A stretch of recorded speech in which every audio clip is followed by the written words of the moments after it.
talking about again? Oh yeah, in today's video I'm going to show you guys how to make apple pies. But not just any apple pies, I'm going to show you guys how to make mini homemade apple pies. The problem with regular pies is you have to cut it and you have to share it with everyone, and everybody gets such a small piece and nobody's happy. But with mini apple pies, everybody gets their own individual pie and you don't have to share it with anyone, and everybody's happy. This video goes out to all you selfish people out there. I feel you. So to make these mini apple pies, all you need are 4 pre-cut apples. Make sure to put some lime on top of them so they don't brown as much. About 1 tablespoon of vanilla extract, 1 lime, some cold water, 4 pre-chilled and greased pie casings, 2 sticks of butter or margarine, some measuring spoons, a rolling pin, some all-purpose flour, half a cup of granulated sugar, about half a cup of brown sugar, about 1 tablespoon of cinnamon, and in here I have my pre-made pie crust. And in here I put 2½ cups of all-purpose flour, 1 tablespoon of cinnamon, well, about 1 tablespoon of cinnamon, a teaspoon of salt, and I put in 2 sticks of butter. So now, let's get into the video. So to recap, to make this pie crust, all you need is 2½ cups of all-purpose flour, about 1 tablespoon of cinnamon, 1 teaspoon of salt, and 2 sticks of butter. After you're done mixing everything together, your pie crust should look something like this. It's gonna kind of feel like sand. And now we're gonna add in 4 tablespoons of cold water to your mixture. Now let's start mixing. So if you're mixing your pie crust and it feels like there's not enough water, don't be afraid to add more water in, and make sure you have a Play-Doh-like consistency. And I personally prefer to mix this pie crust with my hands instead of using a spoon because I feel like it does a better job. So now let's just start mixing it in, and when you add in your water, make sure you don't add too much water that it gets too runny. So as you can see, we've started mixing it a bit, and it's already looking kind of like a pie crust consistency, but this still isn't the kind of consistency I want for my pie crust, so I'm going to add in about 2 more tablespoons of water. And make sure your hands are clean before you do any of these steps.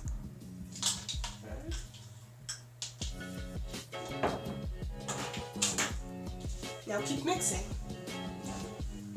I love this pie crust recipe because at the end when you bake it, it tastes really nice, and I also like that cinnamon flavor that it has. And as you can see, this is what our pie crust looks like again after we've added some more water inside. And I'm going to add in about 1 more tablespoon of water because I think I'm going to add in 1 more tablespoon of water because I feel like then my pie crust is going to be the consistency I want it to be.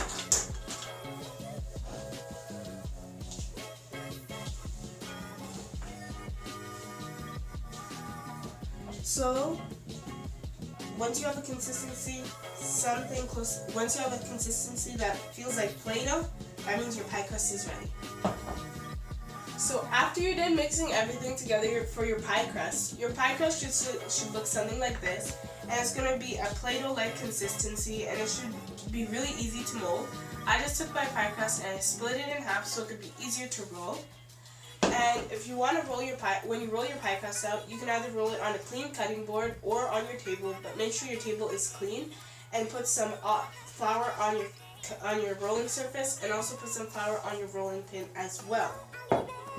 So just place a bit of flour on here, just mix it around, and then after place some flour on your rolling pin as well. Now take your piece of dough and just flatten it out kind of so it's like a disc. And now we're going to start rolling this out. It may be hard in the beginning, but just keep rolling it out and it's going to become easier in the end. And when you roll this out, make sure your dough is thin and not too thin.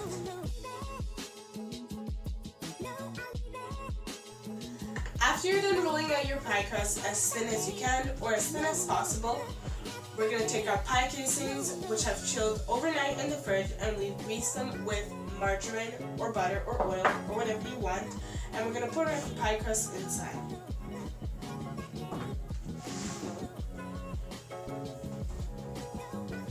Lift your pie crust, put it over top of your casing, your pie casing, and make sure to be very delicate with this part because you don't want it to crack or break. But if it does, it's not that big of a problem. And we're just gonna work the pie crust inside the pie casing so it sits all the way at the bottom. And don't really worry about getting all the corners in exact right now. Right now we're just trying our best to get it in and make sure it sits properly. And then after we can fix up any of the folds or imperfections. So after you're done rolling out your pie crust, you're going to put it inside your pie casings, and after you're done rolling it, it should look something like this. If it's a little jagged on the edges, it doesn't really matter because we're going to fold it in after, but just make sure you can get it as smooth as possible inside. Now we're going to take these pie crusts and we're going to pop them in the freezer for about 5 to 10 minutes, and the reason why we do this is so when we put the filling inside our pie crust, it doesn't soak in all that delicious juice from the filling.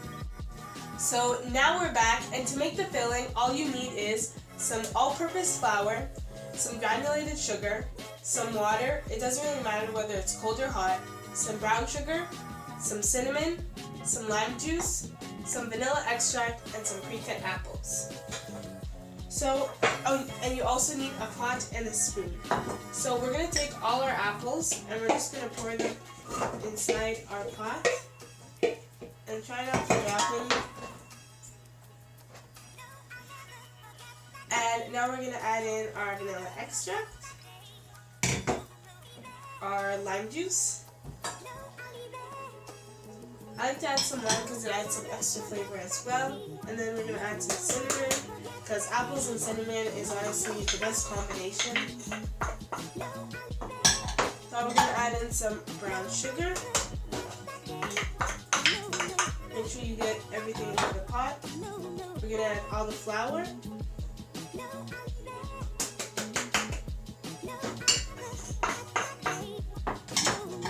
Next we're going to add in the water.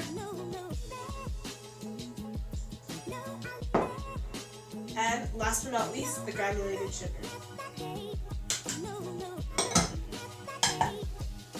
So now with your cooking spoon or wooden spoon, we're just going to mix this together. And then you're going to put this on the stove for about 5 to 10 minutes so the apples can soak up all the flavor until they can get soft. And if you want to know when they're ready, just take a toothpick and stick it in the apples so they can get soft. Make sure it doesn't get too soft because we don't want an applesauce consistency. We want the apples to be soft, but not too soft.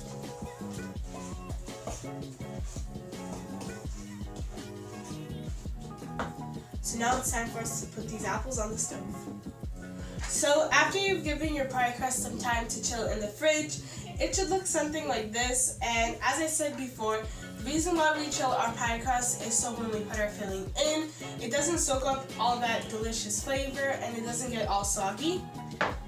And also, it's very important to give your filling some time to cool. And once you've given your filling some time to cool, it should look something like this. And this is just what the French product for the filling looks like. And now it's time for us to fill up our pie crust with this delicious and amazing filling. And I'm going to be using a 1/3 cup measurement to fill up my pie crust. And remember, you can put as little or as much filling as you want inside your pie crust. But remember, do not fill your pie crust all the way to the top. Now that you're done filling up your pie casings with this amazing filling, it's time for us to cover the tops with the extra dough that we had from rolling out our crust. To make this a lot easier, make sure you have an extra pie casing that's the exact same size as the ones that we're going to be baking our pies in. And after you're done rolling out the dough, we're just going to use this to cut out the shape so it can fit perfectly on top. So now we're going to pop these back in the fridge and we're going to start rolling our dough. So after I finished covering the tops of my pie with the rest of my pie crust, I decided to use the excess dough to make a ring around the top of the pies, and this prevents the filling from spilling out. remember, it is very important that you cut some holes on the top of your pie because this allows air to come inside the pie and cook properly, and also this prevents the pies from exploding because we're not trying to make any exploding pies here. And when you put your pies in the oven, make sure your oven is preheated, and also make sure your oven is at 350 degrees Celsius, 350 degrees Fahrenheit, and we're going to be baking these for about 10 to 15 minutes. So these are the finished apple pies, and as you can see, they look amazing and they smell amazing as well. And now I have an apple pie for me, for me, for me, and for me. Just kidding. But this is a great way to share apple pies amongst all your friends and families and even loved ones. And these make perfect treats for Christmas time and even Thanksgiving time, because everybody gets their own pie, everybody leaves with a smile, and maybe diabetes, because this is apple pie. We need to make sacrifices in life. Am I right? So now, which one should I choose? Should I eat this one, this one, this one? You know what? I'll just have this one.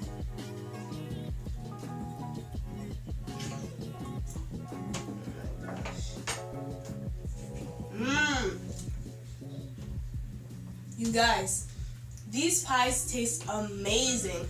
It tastes like I went to heaven and I came back. So you guys really need to try this recipe, and if you try it out, don't forget to tell me how it went in the comments down below. Thanks for watching. Bye.